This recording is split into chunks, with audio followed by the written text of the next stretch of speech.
Ready? Hello, fellow traders. Tis I, the Rumpled One, coming to you on Wednesday, November the 30th.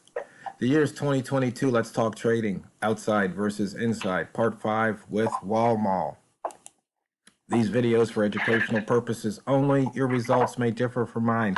Walmal, we kind of hit that ADP number just right and took some pips. Yeah, we did.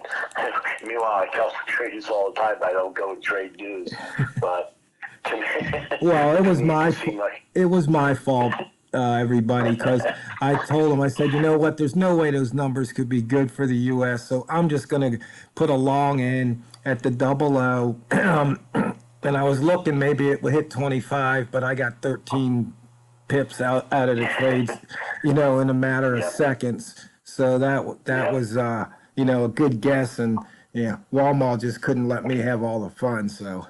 Can't let them steal all the thunder. But, I picked up, I think after paying commission out, I think I got 12.5 out of it, which is not a bad payday, but, it's a risky thing. I admit I had gone and, basically made what I thought I was going to make for the day. And so I was happy with that. And what I did was I said, you know what? My idea behind it was I was going to set a TP and set a stop loss. And, the worst thing that was going to happen was I was going to walk out with a flat day. But otherwise, I could walk out with a really nice little payday. So I took the risk. And, Tio, you said something earlier on our previous call. And I think it lends to this whole idea of inside-outside, and that is that, what happens is when we take a trade, it's almost like a flip of a coin. Every individual trade is like a flip. You're flipping a coin.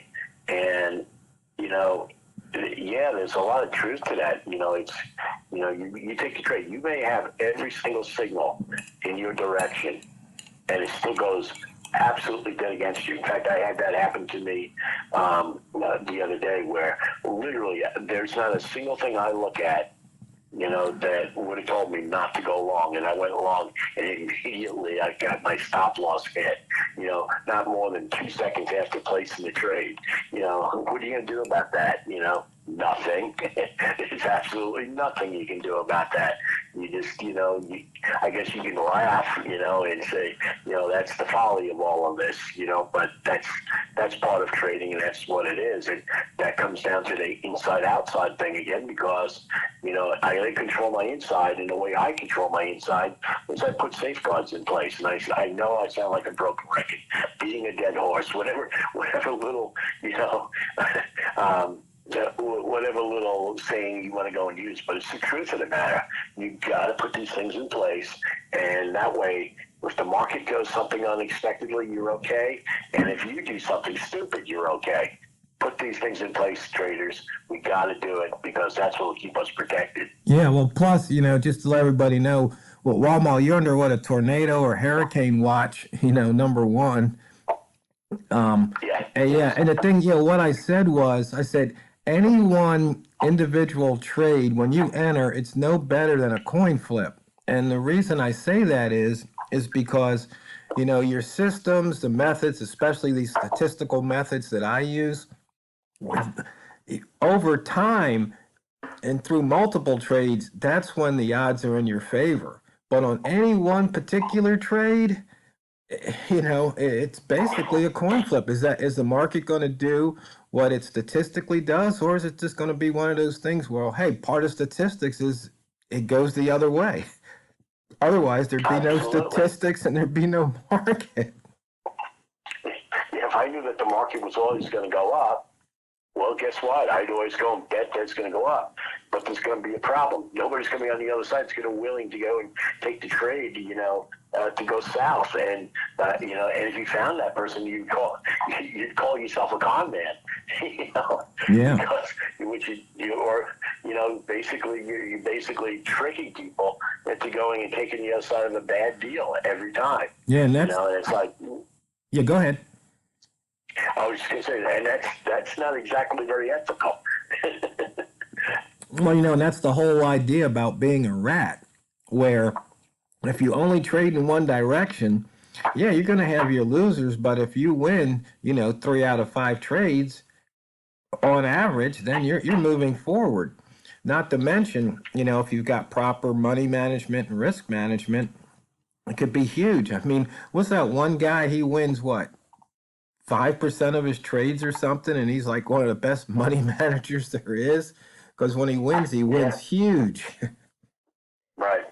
Yeah, it's funny because it's just I don't know why I thought of this, but when you were saying that, if you win 3 times out of 5, you're doing good. And I thought about, that country western dancing where it's, the two-step. And basically with a two-step, you go in 2 steps in one direction and then 1 step back, and then you go in 2 steps in another direction. But the point is, you're always making progress because, you're always taking 2 steps and then you're taking a step back.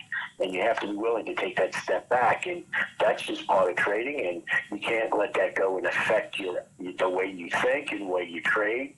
You can't let it affect your brain management. You can't let it affect your emotions, and which I'll bring you to the next thing, yesterday I admitted to all you traders that I had a bad day and took a loss, and that's just part of trading. I took a loss, took a step back. Well, guess what? Today, I've made it all back. I'm only up a little bit. If I take the 2 trades together, I'm only up a tiny bit. Not nearly what I'd like to be up after day 2 of trading. But that's just part of it. But That's just trading. That's just part of trading. But Monday I had a good day. So between today's between the Monday, Tuesday, and Wednesday, I got an okay week. Would I like it to be better? Sure, I would. But that's just part of trading, and hopefully, Thursday and Friday there'll be more opportunities where I can go and add to the win that I have for this week so far. Exactly. And I also read something. In fact, I meant to bring it up, bring up the actual quote. Maybe I'll do that tomorrow but it was somebody was asking somebody else about success. Like, what's the one thing? And it's like, it's not one thing. And this wasn't even about trading. It's more about, things in life like business or a skill. It's like, part of it is from things on the outside and part of it's from things on the inside. But, you can't point to the system and go, that's why I'm successful. And, that was proven, by other people, and they're like the turtles and some of these other people that have taught others how to trade. Some people will be successful because they follow the rules, they're disciplined. Other people won't because they won't follow the rules. They're not disciplined. They don't stick to it. So there's many, many factors. Wow, look, we just crossed the double O to the downside. Yeah, it just shows you. Actually, we should be having news coming out. In fact, the news should be out already because GDP was coming out. So I wonder what that news is. That's probably what drove the market down. And in that direction, it could be another possibility of making some more money. It's funny that going back to what you were saying, with that video that you had seen, and my father, I've said this I think before, but my father was a mathematician, and that's what he did for a living. He taught at university, and and I asked him one time, why is it that, some people are able to do math, do their maths and other people aren't? And he said to me, anybody can go and do math to a certain degree. And I said, what do you mean by that? He said, well, there's 3 things that you need in order to do maths well. You need to go and have persistence. You have to be willing to go and stick to it and be persistent in doing it. The second thing that you need is you need to go and have the potential, meaning that there needs to be some type of thing built within you that you're able to go and do it. The aptitude. Yeah, the aptitude, exactly. But he used potential because of the alliteration of P's. And then his third one was you need to practice. Mm-hmm. You need all 3. And if you don't have all 3, I don't care. You can have all the ability in the world. But But if you don't practice and if you're not persistent, you're going to fail. Yeah. You know, it's like that three-legged stool you talk about all the time. Yeah. You got to do all three. Yeah, because I've had friends over the years and their kids struggled in math, and you know, I pretty much got A's and B's in math. And so I say, hey, well, you want me to help them with their homework? They go, sure. So it's always funny because I'd sit there, we'd go through the homework, and everything would be right. And I go, you understand this now? They go, yeah. I go, here, let me take the homework. And then I would rip it up and throw it in the trash. I go, okay, do it over. And they would look at me with this stunned look on their face. And like, how dare you? it's like, well, no, you gotta make sure you know it. You need to practice. And then it's like, say you got to assign the odd numbers. It's like, okay, we're done with the odds. Let's do the evens. But that's not the assignment. I go, yeah, the teacher didn't assign it to you, but I am. It's time to do the even numbers. And it's like, you know, no student or, you know, that I tutored ever failed math. They usually came back with an A. Right. You know, and you know, you just got to go and have all three of those things in place. You need to be willing to be persistent about it, and you need to practice it. You know, yeah, there needs to be a certain amount of ability that's there, but you know, and with trading, I really do believe that potentially every person could be a winner. You know, but now everybody's going to go and win at a different level. But the thing is, what happens is people don't practice or they're not persistent. You know, and because of that, they fail. You know, and that's the issue. Because what practice should do is you can't go and just practice. You need to go and practice the things that are good. And what I mean by that, if you practice bad habits, you're just going to have nothing but bad habits.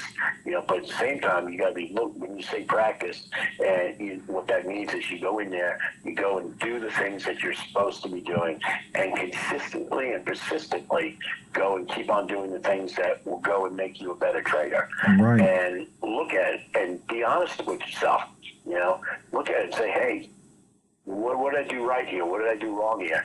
What can I do to go and prevent myself? And that gets back to what I said in the beginning of the video, and that is that we need to go and do what we need to do to protect ourselves and our account. Mm-hmm. Yeah, and it's kind of interesting. I've got a 1 minute chart up here with the 3 level ZZ, and we just put in another 3 ball at the bottom, and we just came off, looks like went through a higher low. See, it's not on this chart. Which chart's it on? I know I've got a chart with higher low. Yeah, right here. Look at that 1 minute. And let's see, yeah, we're about 2 pips up.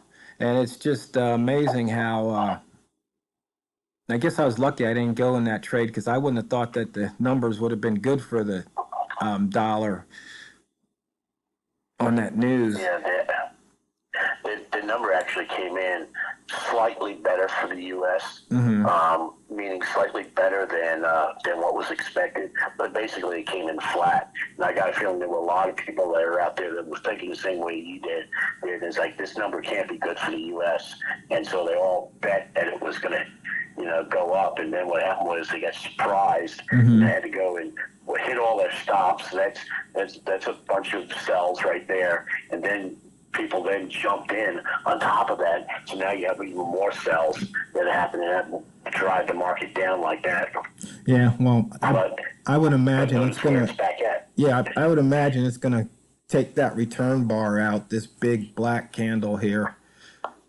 Oh yeah, you know, but yeah. You know, the thing is, though, if you look where the market is, it went directly back to where its equilibrium has been for the last hour or so, and that's the 2,000. Trying to figure out where does it want to be, above the 2,000 or below the 2,000. Yeah. Well, we're in yesterday's upper wick zone, but guess what? Fastest 15-minute trading is almost up. So, fellow traders, you know, this outside versus inside. Really look in the mirror and see what you have to do to improve your trading, and it's not finding a better system. I'm going to tell you that right now, because it's not what you trade, it's how you trade it. So go out there and drain the banks. This is the Rumpled One, over and out.